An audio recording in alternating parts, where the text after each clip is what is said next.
안녕하세요. 책소리의 서다입니다. 책은 읽는 방법부터 제대로 배워야 합니다. 아무리 좋은 책이라도 접근 방법을 잘못 잡으면 남는 게 없습니다. 오늘은 세이노의 가르침 속에 책을 제대로 읽는 18가지 방법을 함께 나눠드립니다. 여러분의 독서 습관이 한 단계 업그레이드 되시길 바랍니다. 부처는 자바 함경에서 세상의 이치를 아는 길에는 세 가지가 있다고 하였다. 첫째, 미루어 아는 것, 비지. 둘째, 그대로 아는 것, 현지. 셋째, 가르침에 의지하여 아는 것, 약교이지, 그것이다. 여기서 가장 높은 단계의 길이 약교이지이며 그 가르침을 가장 손쉽게 얻을 수 있는 원천이 바로 책이다. 책 속에 길이 있다는 말은 그래서 진리이다. 나는 어떤 때는 1년에 100권이 넘는 책을 읽기도 하는데 사람들은 바쁜 와중에 어떻게 그렇게 많이 읽을 수 있는지 의아하게 생각한다. 하지만 비밀이 있다. 나는 100권의 소설을 그렇게 읽은 것이 아니다. 나는 부자, 성공, 경제, 투자, 일, 경영 등에 대한 책들을 우선 읽는데 이런 책들에는 비슷한 내용이 나오는 경우가 많기 때문에 읽는 시간이 단축된다. 물론 독서를 많이 한다고 해서 반드시 부자가 되는 것은 아니다. 하지만 부자가 되는데 도움을 주는 책들을 제대로 골라 많이 읽고 스스로를 변화시켰다면 부자가 될 가능성이 더 높아진다고 나는 믿는다. 당신 역시 그런 책들을 읽고자 한다면 다음과 같은 독서 습관을 가져라. 첫 번째, 최대한 쉽게 되어 있는 책부터 읽어라. 예컨대 주식에 대해서 배우려고 한다면 만화로 쉽게 되어 있는 책을 먼저 읽는 것이 좋다. 어려운 말만 늘어놓거나 이론적인 내용이 많은 책들은 멀리하라. 저자가 자신은 한 번도 직접 실행한 경험도 없이 자기가 옛날에 배웠던 것들을 앵무새처럼 다시 풀어놓으면서 자기 지식을 자랑하는 책들인 경우가 대부분이다. 두 번째, 실전을 다룬 책들을 먼저 읽어라. 예컨대 당신이 무역에 관심이 많다고 치자. 대부분의 사람들은 그런 경우 무역학을 배워야 한다고 생각한다. 그래서 무역의 역사, 개념, 분류, 의의부터 시작해서 별걸 다 배우게 되는데 실용성이 약한 지식이나 이론은 학자가 될 생각이 없다면 깡그리 무시하는 것이 좋다. 사냥꾼에게 필요한 지식은 사냥의 역사나 의미, 종류 같은 것이 전혀 아니다. 동물의 생태와 총 잘 쏘는 법 아니겠는가. 세 번째, 같은 부류의 비슷한 책을 여러 권 읽어라. 이 세상에 완전한 책은 없다. 빠진 부분이 있기 마련이다. 그 빠진 부분은 다른 저자가 쓴 책에서 언급되는 경우가 많다. 그러나 학점이 필요하지 않는 한 대학 교과서 같은 것은 읽지 마라. 대부분 그런 교과서 같은 책들은 가격도 비싸고 제목도 무슨 논, 무슨 학으로 되어 있다. 그것을 쓴 사람들은 대개 실물 경제 근처도 안 가본 사람들이다. 네 번째, 아는 내용은 넘어가라.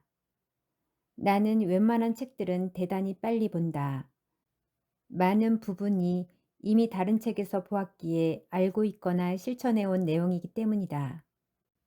저자가 원고지 매수를 늘리려고 늘어놓은 이야기나 같은 내용을 반복적으로 설명하는 부분은 과감하게 건너뛰어도 된다. 나는 속독법을 배운 적이 없지만 독서 속도가 매우 느린 사람은 그것을 배워두는 것도 좋을 것이다. 다섯 번째, 외우려고 하지 말라. 이해하는 데만 신경을 써라. 시험을 치르는 것도 아니지 않는가. 그 어떤 박사라고 하여도 그가 외우고 있는 지식은 CD롬 한 장의 절반 분량도 훨씬 안 된다.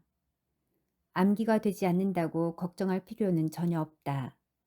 실전에서 문제가 발생하게 되면 그 책에서 필요한 부분을 찾아 적용만 시키면 된다. 정보라는 것은 당신이 원하는 내용이 어디에 있는지를 아는 것이다. 6번째, 책을 깨끗하게 다루지 말라. 중고책으로 팔아먹을 생각이 없는 한 책은 지저분하게 읽어라. 중요한 부분은 줄을 치고 읽어나가면서 생각나는 것들이 있으면 낙서도 하라. 그래야 나중에 필요할 때 쉽게 찾을 수 있다. 여러 가지 색깔의 포스트잇이나 색인지를 사용하면 도움이 된다. 인간은 망각의 동물이므로 종종 줄친 부분들만 훑어보아라. 핵심 정리가 다시 된다. 별도로 노트 정리를 하는 것은 내가 열심히 살고 있구나 하는 흐뭇한 심정을 줄 수는 있어도 내 경험으로는 전혀 도움이 안 되었다. 7번째, 반드시 의자에 앉아서 읽어라. 내가 읽으라는 책들은 재미가 별로 없는 딱딱한 내용들이 많으므로 누워서 읽게 되면 잠이 솔솔 온다. 정 드러누워 읽고 싶다면 밥을 굶은 채로 그렇게 해라. 신문이나 잡지를 볼 때는 종종 일어나서 읽어라. 기사들 중 큰 글자들만 보기 위함인데 내일이면 잊어버릴 시시콜콜한 내용들을 전혀 읽을 필요가 없다. 책상에 앉아 책을 읽을 때 가장 방해가 되는 것은 TV, 심심해하며 같이 놀자고 조르는 애인, 배우자, 친구들이다. 8번째, 짧은 기간에 한 분야에 대한 책들을 몰아서 읽어라. 교과서가 아닌 이상 무슨 책이든 2, 3일 안에 끝장을 내야 전체 맥락이 잡히는 법이다. 예를 들어 경매에 대하여 공부하고자 한다면 적어도 5권 정도를 단기간에 읽어나가야 경매가 뭔지를 알 수 있다. 그 2, 3일 기간 동안은 잠도 좀 줄이고 만사를 제쳐라. 외출도 하지 말라. 오직 그 책들에 집중하라. 시간이 없어서 6개월 동안 찔끔찔끔 나누어 하겠다고? 가장 미련한 독서법이다. 6개월 후 당신은 여전히 아마추어로 남아있을 것이다. 9번째, 틈나는 대로 읽어라. 별도로 독서 시간을 정해놓기보다는 시간이 생길 때마다 책을 펼치는 습관을 가지는 것이 좋다. 그러므로 버스나 지하철에서 멍하니 앉아있거나 휴대폰을 두드리며 게임에 몰두하지 말고 항상 책을 갖고 다녀라. 책이 없으면 차라리 잠이나 자라. 프랑스나 이탈리아 패션쇼에서 분장실에 가보면 모델들이 자기 순서를 기다리는 그 짧은 시간 동안에도 책을 읽는 모습을 볼 수 있다. 우리나라? 글쎄다. 화장실에도 책 몇 권은 갖다 놓고 하다못해 뒤적거리기라도 해라. 하루 5분을 뒤적이면 1년이면 30시간이나 된다. 10번째, 경제적 성공을 원한다면 정치인들에 대해서는 관심을 끊어라. 나는 정치 기사가 많은 잡지는 정기 구독을 한 적이 단 한 번도 없다. 기껏해야 여행 중 비행기 안에서 그런 잡지를 가끔 읽게 되는데 주간지는 5분, 월간지는 10분 정도만 본다. 제목이나 훑어본다는 말이다. 나는 정치 기사가 나의 삶을 윤택하게 해준다거나 교양 있게 만들어준다고는 단 한 번도 생각한 적이 없으며 그런 것에 관심이 많은 사람들 중 자기 할 일을 제대로 하는 사람도 별로 만나보지 못했다. 11번째, 일 잘하는 법에 대한 책들을 최우선적으로 찾아내 반드시 읽어라. 수많은 사람들이 전화 받는 방법도 제대로 모른다. 이미 알고 있다고? 조직 내에서의 전화 응대법에 대한 내용을 읽게 되면 생각이 바뀔 것이다. 나는 수많은 이메일을 받는데 제대로 예의를 갖춰 쓴 것들은 얼마 되지 않는다. 편지 하나 제대로 못 쓰는 사람이 문서 하나 제대로 꾸밀 수 있겠는가? 당신이 제대로 일하고 있는지를 검증해 줄 만한 책들을 계속 찾아 읽고 당신이 이미 알고 있다고 착각하고 있는 기초적인 것들부터 다시 배워라.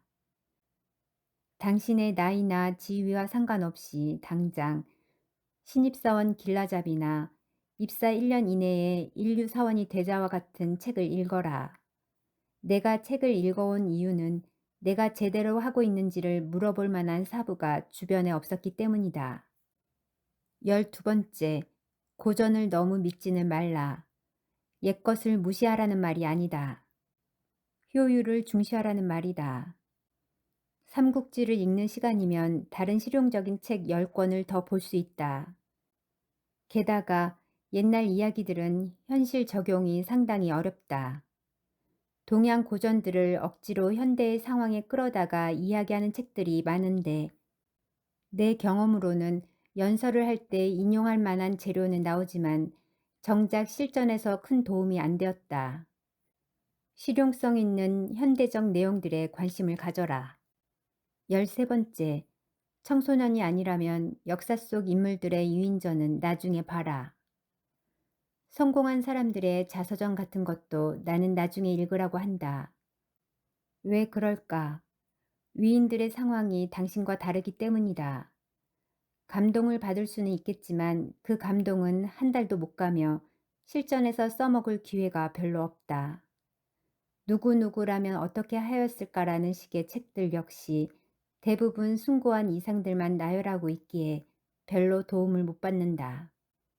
14번째, 화끈한 책은 멀리 해라.